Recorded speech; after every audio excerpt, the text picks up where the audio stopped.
ഓം നമോ നാരായണായ. ശ്രീമദ് നാരായണീയം ദശകം 26 ഏഴാമത്തെ ശ്ലോകം. വളരെ കാലം നക്രത്തിൻ്റെ മുതലയുടെ അതേ ബലത്തോടു കൂടി തന്നെ അങ്ങോട്ടും ഇങ്ങോട്ടും വലിച്ച് ഒരേ നിൽപ്പ് നിന്ന ആ ഗജേന്ദ്രനെ കാലമായപ്പോൾ, പ്രാപ്തേ കാലേ, ഭഗവത് പാദത്തിൽ ഏകാഗ്രത ഉറക്കേണ്ട സമയമായപ്പോൾ, മോക്ഷത്തിന് സമയമായപ്പോൾ ഭഗവാൻ തന്നെ പ്രേരിപ്പിച്ചതുമൂലം അനേകം യാതനകൾ, കാലിൻ്റെ വേദന അസഹ്യമായി, ശരീരം തളർന്നു. മെല്ലെ മെല്ലെ തൻ്റെ ശക്തി കുറഞ്ഞ് മുതലയ്ക്ക് അധീനനായി വെള്ളത്തിലേക്ക് താഴ്ന്നു തുടങ്ങി. അതാണ് പറഞ്ഞു നിർത്തിയത്. ഇനി ഏഴാമത്തെ ശ്ലോകം. അങ്ങനെ ആ ആന തൻ്റെ തുമ്പിക്കൈ മാത്രമായി വെള്ളത്തിൻ്റെ മുകളിൽ, അതും ഇപ്പോൾ താഴും, ശ്വാസം പോലും കിട്ടാതാവും. മുതലയോ കൂർത്ത പല്ലുകൊണ്ട് കടിച്ചിട്ട് കാലൊക്കെ ഇങ്ങനെ പൊട്ടി വ്രണമായി, സഹിക്കാനാവാത്ത വേദന. അങ്ങനെ പാകമായപ്പോൾ പൂർവജന്മത്തിൽ അഭ്യസിച്ചിരുന്ന, പൂർവജന്മത്തിൽ ഇന്ദ്രദ്യുമ്ന മഹാരാജാവായിരുന്നല്ലോ, ജ്ഞാനിയായിരുന്നു, ഭക്തനായിരുന്നു. ജ്ഞാനിയായതുകൊണ്ട് തന്നെ ഭഗവാനെ നിർഗുണ രൂപത്തിലാണ് ആ രാജാവ് ആരാധിച്ചിരുന്നത്. ആ ഭജന അല്ലെങ്കിൽ ആ സ്തുതി ഈ ഗജേന്ദ്രൻ്റെ മനസ്സിലേക്ക് വന്നു. തൻ്റെ പൂർവജന്മവും അപ്പോൾ തനിക്ക് പ്രിയപ്പെട്ടതായിരുന്ന ആ നിർഗുണ ബ്രഹ്മസ്തോത്രവും ഗജേന്ദ്രൻ മനസ്സിൽ ചൊല്ലാനായിട്ട് തുടങ്ങി. ആർത്തിവ്യക്ത പ്രാപ്തന ജ്ഞാനഭക്തി ശുണ്ഡോക്ഷിപ്തൈ പുണ്ടരീകൈ സമർച്ചൻ പൂർവാഭ്യസ്തം നിർവിശേഷാത്മനിഷ്ഠം സ്തോത്രശ്രേഷ്ഠം സോ അന്വഗാദീത് പരാത്മൻ. അർത്ഥം നോക്കാം. പരാത്മൻ ഭഗവാനെ, സകലരുടെയും ആത്മാവായിരിക്കുന്ന ഭഗവാനെ, ആർത്തി വ്യക്ത പ്രാക്തന ജ്ഞാനഭക്തി, ദുഃഖം കൊണ്ട് വ്യക്തമായ കഴിഞ്ഞ ജന്മത്തിലെ ജ്ഞാനം, ഭക്തി ഇവയോട് കൂടിയിട്ടുള്ള ആ ഗജരാജാവ്, ദുഃഖം നിമിത്തം മനസ്സ് തളർന്നു പോയി, എന്താ ചെയ്യേണ്ടതെന്നൊരു അറിവില്ലാതായി. ആ സമയത്ത് ഭഗവാന്റെ കൃപ, കഴിഞ്ഞ ജന്മത്തിലെ ആ സ്തുതികളും സ്തോത്രങ്ങളും ഒക്കെ ചൊല്ലിയതിൻ്റെ ആ പുണ്യം കൊണ്ട് ആ ജന്മത്തിലെ താൻ ആരായിരുന്നു എന്നും താൻ അന്ന് ചൊല്ലിയിരുന്ന സ്തുതി ഏതായിരുന്നു എന്നും മനസ്സിലേക്ക് കയറി വന്നു. ആ ഓർമ്മ, ജ്ഞാനവും ഭക്തിയും ആ ഗജശ്രേഷ്ഠനെ അനുഗ്രഹിച്ചു. അപ്പോൾ എന്ത് ചെയ്തു? ശുണ്ഡോക്ഷിപ്തൈ, തുമ്പിക്കൈ കൊണ്ട് അങ്ങനെ ഉയർത്തിയിട്ട് പൂവ് പറിച്ചെടുക്കാൻ നോക്കുകയാണ്. തുമ്പിക്കൈ മാത്രമേ ഉള്ളൂ, അതിനെക്കൊണ്ട് ഇങ്ങനെ അവിടെയൊക്കെ തപ്പിയപ്പോൾ താമരപ്പൂക്കൾ തടഞ്ഞു. പുണ്ടരീകൈ, പുണ്ടരീകം താമര, ആ താമരപ്പൂക്കൾ കൊണ്ട് അങ്ങനെ തുമ്പിക്കൈ നീട്ടിയപ്പോൾ ലഭിച്ച താമരപ്പൂക്കൾ കൊണ്ട് സമർച്ചൻ, അതിങ്ങനെ മേലോട്ടിട്ട് ഭഗവാനെ സ്തുതിക്കുകയാണ്. പൂർവാഭ്യസ്തം, കഴിഞ്ഞ ജന്മത്തിൽ അഭ്യസിച്ച് പരിശീലിച്ചതായ നിർവിശേഷാത്മനിഷ്ഠം, അതാണ് പ്രധാനപ്പെട്ട വാക്ക്.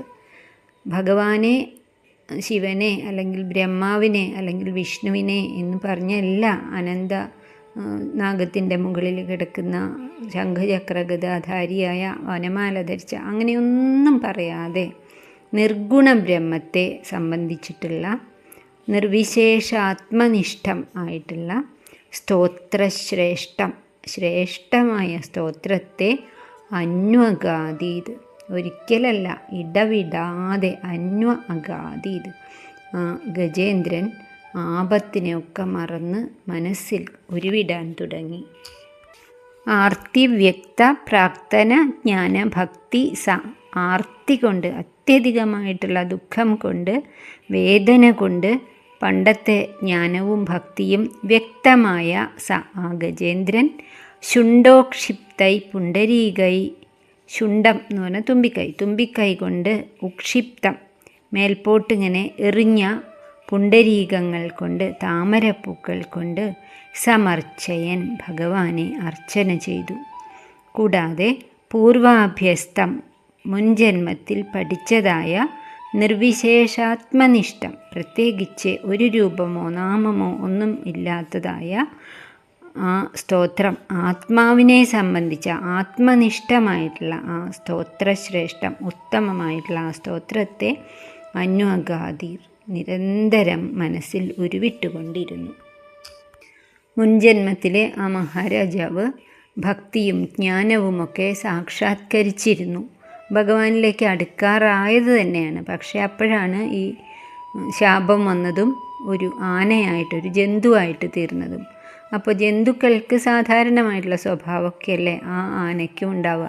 അങ്ങനെ വിവേകരാഹിത്യം ഉണ്ടായി. പക്ഷേ മനസ്സിൻ്റെ ഉള്ളിൽ ആ ഭക്തിയും ജ്ഞാനവും ഉറങ്ങിക്കിടക്കുന്നുണ്ടായിരുന്നു. അതാണ് ഇപ്പോൾ തക്ക സന്ദർഭം വന്നപ്പോൾ ഉയർന്നത്. ഭാഗവതത്തിൽ ആ നിർഗുണ സ്തോത്രത്തിൻ്റെ കുറച്ച് ഭാഗങ്ങൾ പറഞ്ഞിട്ടുള്ളത് ഇവിടെ പറയാം. ഏതൊരു ഈശ്വരനാണോ ബലവാനായ അന്തകസർപ്പത്തിൽ നിന്നും അല്ലെങ്കിൽ മരണഭയത്തിൽ നിന്നും തന്നെ ശരണം പ്രാപിക്കുന്നവരെ രക്ഷിച്ച് പരിപാലിച്ചു കൊണ്ടിരിക്കുന്നത്, ആരെ ഭയന്നാണോ സകല ദേവന്മാരും അവരവരുടെ പ്രവൃത്തി യഥാകാലം നടത്തുന്നത്, ജ്യോതിർഗോളങ്ങൾ കൂട്ടിമുട്ടാതെ താഴെ വീഴാതെ സംരക്ഷിക്കുന്നത് ആരാണ്, സമുദ്രം കരകവിഞ്ഞൊഴുകാതെ ഭൂമിയെ വിഴുങ്ങാതെ സൂക്ഷിക്കുന്നത്, നമുക്ക് വിവേകവും ബുദ്ധിയും ഒക്കെ തരുന്നത് ആരാണ്, സകല ലോകവും ആരെ ആശ്രയിച്ചും ഭയപ്പെട്ടും മര്യാദയെ അതിക്രമിക്കാതിരിക്കുന്നുവോ ആ ദേവനെ ഞാനിതാ ശരണം പ്രാപിക്കുന്നു. ആർക്കാണോ ജന്മവും കർമ്മവും ഗുണവും ദോഷവും നാമവും രൂപവും ഇല്ലാത്തത്, എങ്കിലും സ്വന്തം മായാശക്തിയെ സ്വീകരിച്ച് രൂപമെടുത്ത് ഈ ലോകത്തിൻ്റെ നന്മയ്ക്ക് വേണ്ടി മാത്രം ആശ്ചര്യകരമായ കർമ്മങ്ങൾ ചെയ്യുന്നത് ആ ഭഗവാനെ നമസ്കാരം. ഭഗവത്ഗീതയിലും പറയുന്നുണ്ട്, എനിക്ക് കർമ്മമൊന്നും ചെയ്യേണ്ട കാര്യമില്ല അർജുന, എന്നാലും ഈ ലോകത്തിന് വേണ്ടി ഞാൻ സദാസമയവും കർമ്മം ചെയ്തുകൊണ്ടേയിരിക്കുന്നു. അങ്ങനെ മനസ്സിനും വാക്കിനും ചിത്തത്തിനും അതീതനായിട്ടുള്ള ആ ഭഗവാനെ ഞാൻ ശരണം പ്രാപിക്കുന്നു. നമ ആത്മപ്രദീപായ സാക്ഷിണേ പരമാത്മനെ, നമോ ഗിരാം വിദൂരായ മനസശ്ചേതസാമഭി. വാക്കുകൾക്ക് വളരെ വളരെ അകലെയാണ്. അപ്പം എങ്ങനെ പേര് പറയും? അറിയില്ലല്ലോ. മനസ്സിനോ ചിത്തത്തിനോ ബുദ്ധിക്കോ അറിയില്ല. നമോ ശാന്തായ ഘോരായ ഗൂഢായ ഗുണധർമ്മിണേ, നിർവിശേഷായ സാമ്യായ നമോ ജ്ഞാനഘനായ ച. അങ്ങനെ ആ സ്തോത്രം ഇങ്ങനെ മുന്നോട്ട് പോകുന്നുണ്ട്. ആ സ്തോത്രമാണ് ഇവിടെ ഗജേന്ദ്രന് ഓർമ്മ വന്നതും ആന സ്തുതിച്ചതും ഭഗവാനെ. ആർത്തി വ്യക്ത പ്രാക്തന ജ്ഞാന ഭക്തി ശുണ്ഡോക്ഷിപ്തൈ പുണ്ടരീകൈ സമർച്ചൻ പൂർവാഭ്യസ്തം നിർവിശേഷാത്മനിഷ്ഠം സ്തോത്രശ്രേഷ്ഠം സോ അന്വഗാദീത് പരാത്മൻ. നമുക്കൊക്കെ ബുദ്ധിമുട്ടാണ് ഈ നിർഗുണ സ്തോത്രങ്ങൾ ജപിക്കാനായിട്ട്. പക്ഷേ ജ്ഞാനം വർദ്ധിക്കുന്തോറും രൂപവും നാമവും ഒക്കെ മാറി ആ തത്വം മാത്രം, നമ്മളുടെ ഉള്ളിലിരിക്കുന്ന ആ തത്വം തെളിഞ്ഞു വരും. ഇവിടെ ഗജേന്ദ്രന് അത് തെളിഞ്ഞു കിട്ടി. ഒപ്പം പൂർവജന്മം ഓർമ്മ വന്നു. അവിടെ താൻ താമരപ്പൂക്കൾ കൊണ്ടാണ് ഭഗവാനെ ആരാധിച്ചിരുന്നത് എന്ന് ഓർമ്മ വന്നു. അങ്ങനെ കയ്യെത്തിപ്പിടിക്കുമ്പോൾ കിട്ടിയ താമരപ്പൂക്കൾ ഇങ്ങനെ ഉക്ഷിപ്തം